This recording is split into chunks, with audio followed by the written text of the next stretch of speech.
the challenges that you first faced when you were transitioning into official businesswoman, entrepreneur, when you're just like, I'm starting my business now? So what were some of the Well, challenges the that you thing were facing? is, for the first year, I called it a hobby Mm, because I felt my priority is always going to be my boys. And they were still, yeah. so I still had one at home. And then the other one was just starting like, kind of like a daycare. So I called it a hobby. But I was very busy and I'm like, my hobby, my hobby, my hobby for the first year. And because I called it a hobby, I think there was like fundamental parts of my business that I kind of skipped. And contracts, like there's just like all those different things that when you sit down and you're like, okay, I'm going to Yeah. do a business, like Yeah. what are the pillars? I kind of was all over the place because I called it a hobby. And it wasn't until after that my husband's like, no, this isn't a hobby. This is getting going. You Yeah. have to set yourself up and you have to protect yourself. And Macy, you're getting very busy. Like this went Yeah. from just being a hobby and you loving what you do to an actual business. Yeah. So I guess I was just kind of doing parties and like I didn't have inventory. So in the beginning was okay, I get asked for a party. I didn't know how to charge. I didn't know I would charge maybe the materials, but I wasn't charging what my work was worth because Mm, I had no idea. So it was kind of like I'm going along, but there was really no guide for me. And I did mm-hmm. have some mentors from different cities. I have a couple out in Miami and back from my hometown in Venezuela, but it was more, they helped me more in the decor aspect. Hey, how do you do this? But business wise, it was me. And Yeah. I was kind of like all over the place just because I didn't know how to begin. And I think it was mostly that first year I was like, okay, I love this hobby. This is great. I kind of get paid for this, but I wasn't charging correctly. Right. So, And I think that mindset shift is what made it mhm, really take you to the next level of your yeah, business.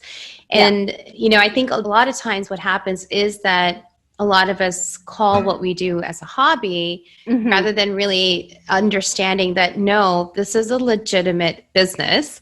yeah, But in order to make it even more legitimate, you have to take it seriously. And so until that exactly. mind shift happens, it's kind of like you don't even realize that you're treating this amazing thing like something that doesn't belong or Yeah, has no space in your life, but for when you have yeah, time. yeah. And before we talk about where you are today, how did you get here? I know that you were talking about making it from a hobby to like a business. And then also, I know you touched on something like, why would somebody pay me? Why would someone Yeah, hire me? yeah, So, how yeah. did you overcome these different, I would want to say, like mindset battles and, where you're just like, I got this, I'm okay. Like, so what did you do in order to overcome those? So the first party that I did was actually a friend of mine. She told me from the beginning of the year, she's like, I'm turning 30 and I want you to do my birthday. And I was like, okay. She's like, I'm going to pay you. And I was like, why? And she goes, because I want to be your first client. And I was like, okay. Still at that point, I was like, okay, well, Mm, just pay me like materials. Like, I'm not going to charge you. And she's like, no, no, no, no. Like, charge me for your work. mm, And I didn't know how to do it. I still undercharged. She was also my friend. So I was like, okay. She was like the first one to kind of believe in me and pay me, right? When I finished that setup, which again, rookie mistake, the party was like at 7 o'clock and I was like setting up at like 1. oh,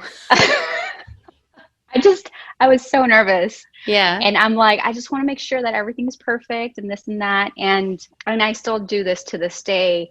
I do pre-setups at my house.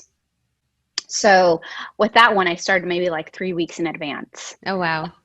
So, but with that one, I even like right now, I don't even do the backdrops, but I'll do like a Mm-hmm. quick setup of how much stuff I have to take with me. But there I did the entire setup. I went there way early. I set it up. I was a guest. So I had to come back and it was in Houston. I live in Mm-hmm. Katy. So I set it up hours ahead. I came back, I showered, I changed, and I went back. But when I had taken the pictures that afternoon and I looked at it, I remember one picture that stood out to me. And I was like, this looks like from a magazine. I was like, wow, I'm like, this is really good. And I showed my friend and she's like, I don't know why you just don't believe me. And I'm like, no, but this is like the shot. Yeah. And she's like, yeah, like that's what we've been telling you.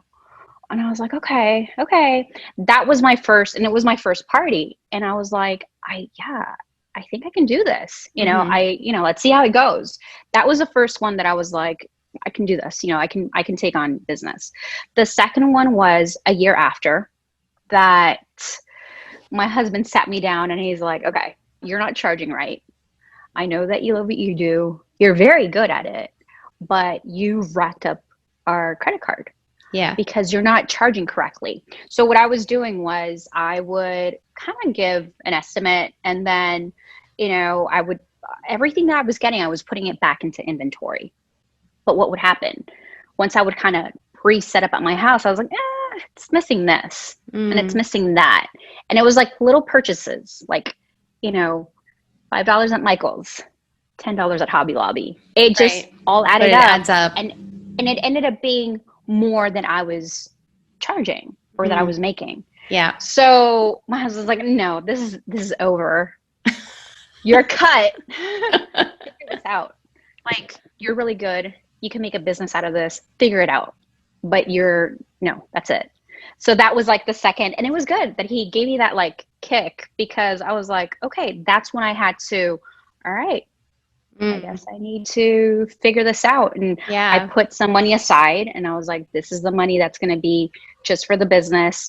By that time, I already had some inventory. I had built somewhat of a portfolio and people had paid me. So by then I was like, okay, I can charge. I just have to charge a little bit better. So tell me a little bit more about how you're cultivating these networks that you have and these relationships. Starting with my vendors, I think they're essential part of my team and of the successes that I've had. I have the ideas, like you said, it's part of the creativity of like the decorating, the party and planning.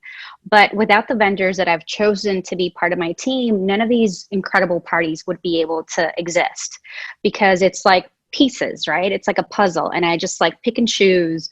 And then I have all these different ideas that I share with each one of my vendors, and then they, put it together, and then I just put everything together. So to me, the relationship that I have with them is extremely important.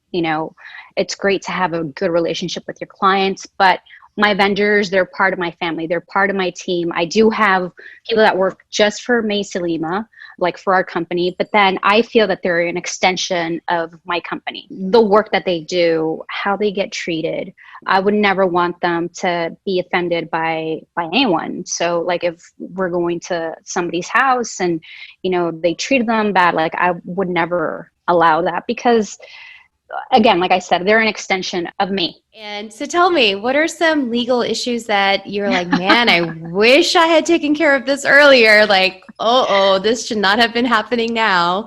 Yeah, well, but I guess we have to share it. I'm your client, but you're my client too. So yes. So, well, the reason I had reached out, I connected with you because we had met way before on one of those Tuesdays together. And then I was like, I need to talk to her. I need to get my contract. And then life happened and I never did it. We never met. And then I remember seeing that you were going to be on the panel. I'm like, I got to go. This is it. I have to go and talk to her. I got to get my things in order, because I was growing. Right. And the contract that I had that I was using through HoneyBook, I thought maybe wasn't keeping me completely safe or wasn't covering me completely. Mm-hmm. And I just wanted to be sure that everything was covered. And then COVID hit and some of my contracts had already been out, or clients had already, paid through my HoneyBook contract. And then that's when I reached out to you and I was like, oh my God. So that, oh my God moment was what I mentioned to you, a client, which happened to a lot of us in the industry. COVID happened and there were a lot of people that postponed. Thank you, who the ones that did. And then there were the ones that straight out canceled, just like weeks to not even weeks, like maybe 2 weeks before the event. And a lot of work had already been done and this had already been postponed once. They just didn't feel like they wanted to continue anymore and they wanted all their money back. even though they had signed a contract that said, my contract says the retainer that you're paying, that first retainer, it's non-refundable. Mm-hmm. And then, when they do cancel, if it's within 6 months of the event, then that second payment that they have done, if you've already done work for it, then, we get to keep it. So he'd already done 2 payments. Yeah. So they took it to their bank and the money got taken out of my account. And that's when I reached out to, I was like, what do I do? Right. I'm like, I use the HoneyBook contract, which I'm not saying anything bad about HoneyBook, but that's when I was like, oh, I need help. What did I do? And then he started asking me all these questions like, do you do this? And I was like, no. Have you done this? And I was like, no, maybe some parts of it. Because you're right. HoneyBook has some great contracts, but at the end of the day, they're all templates. And while they're generic, they're very generic. And so they may not cover every aspect. And while I sell templates too on your Contract Buddy, I do believe though that if you are at a certain level in your business, you might need to up your game on the contracts also and kind of really think about your business. And that's exactly what we did with you, is really think about how your business functions and what expectations are and how you get paid and how you need to give service. And, your tolerance is very different from somebody else's tolerance with regards to rescheduling or, when money is paid or not. And so that really helps in having a very, crafted, customized contract then for your business. So Yeah. And, it's something I shared with you also is it's not necessarily legal, but it's almost like in preparation for anything that might become legal is to actually account for the time that you are spending on a particular party, even if it's just going to the store to buy something or to, because you do your setups at home and you prepare stuff at home. So even that. Oh, and I pick up things and I talk to vendors and you're doing a lot. There's a lot. Yeah. There's a lot that goes on behind the scenes. Now tell me something. I want to actually just find out, what's your favorite book? My favorite book. I like Animal Farm. Have you heard Animal Farm? Yeah. Okay. So it might not be my favorite book per se. I like that one. That's one of the first ones that pops into my mind because I had never heard of it until I started dating my husband. Mm-hmm. And I'm from Venezuela. So I'm sure you've heard of all the political stuff that's been happening over there. And he mentioned Animal Farm to me. And I was like, he's like, it's a very easy book, but I think you should read it. And I was like, yeah, okay. And I started reading it and like the pigs and this and that. And I was like, and it's such an old book. Yeah, I think we all read it. It was like one of those required readings during school time, like during the school. I went to school in Venezuela and Canada. Right. So I had never heard of it. Right. And it was one of those moments for me. And when I looked that it had been written like a long time ago, I was like, this is crazy. It was one of those, it's not my favorite book, but it was definitely one of those books that I was like, oh my God, this is crazy. Like they wrote this so long ago and it's happening today. So that was one of those cool moments for sure. That's nice. That's neat. And then what is your favorite biz tool, app, resources, something you're like, I cannot live without this?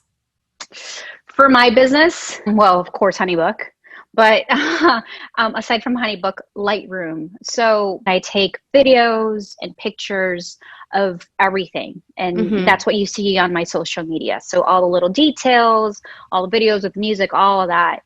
That's also part of my job. And then I rely a lot on Lightroom, which is like the express version of Adobe on your phone. And that's where I play with all to make it cohesive when I put it all on my social media. Right. So that's the one it's like on repeat. Right. Yeah. Love that. It's always nice to know what people are using for editing, honestly. Yeah. Because there's so many apps out there. So tell me, how can we reach you? All the listeners out there, how can they reach you? How can they find you?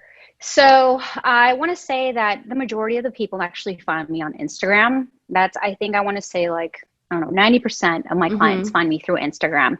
I'm also on Facebook and my handle is Macy Lima Decor, MacyLimaDecor. That's how you can reach out to me. Perfect. Well, I'll be putting all the links in the show notes. Everyone can easily find you as well. It has been such a pleasure talking to you. I've had a wonderful time chatting with you, and I'm pretty sure somebody or many people have actually been impacted by your story and by your words of wisdom. So thank you so much, Lacey, for being with us here today. Welcome. Thank you. Thank Thank you. you.